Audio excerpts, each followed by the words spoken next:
राजा जी का रे? अरे बारिश के महीना में बहुत तेज ठंड लागता हो। तो के काम ना ठंडा तोरे ठंडा लगत लियो। और का हो सुना सुनाओ ना यार, वो खाली का लड़का है।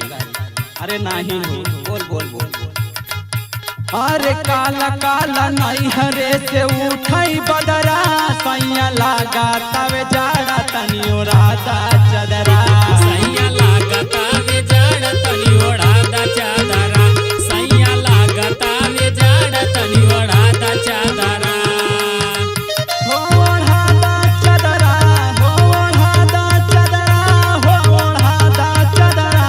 सैया लागा तवे जाड़ा हो ओढ़ादा चदरा सैया लागता वे जाड़ा हो ओढ़ादा चादरा सैया लागता वे जाड़ा हो ओढ़ादा चादरा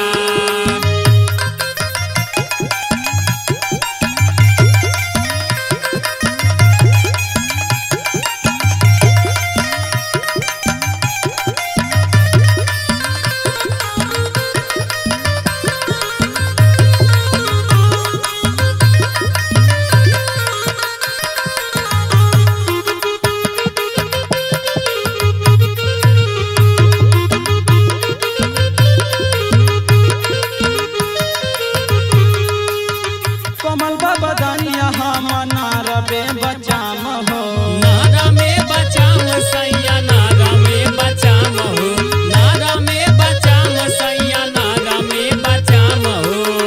चढ़त बुखार जैसे भाई बाजू खाम हो भाईल बाजू खाम सैया भाईल बाजू खाम हो भाईल बाजू खाम सैया भाईल बाजू खाम हो अरे साकबा नजरिए के लगाई दा कजरा सैया लागा तवे जाड़ा तनी ओढ़ादा चदरा सैया लागता वे जाड़ा तनी ओढ़ादा चादरा सैया लागता वे जाड़ा तनी ओढ़ादा चादरा राधा चादरा हो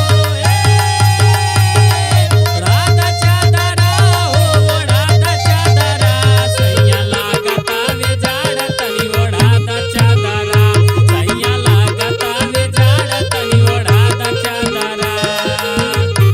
अरे काब होला धूप राजा काब होला छाव हो भोला छाव राजा का भोला छाव हो का भोला छाव राजा का भोला छाव हो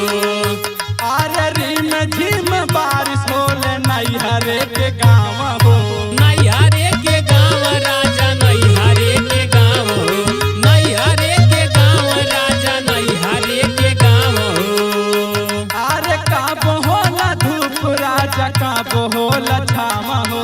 रिम झिम बारिश होले नैहरे के गाँव हो।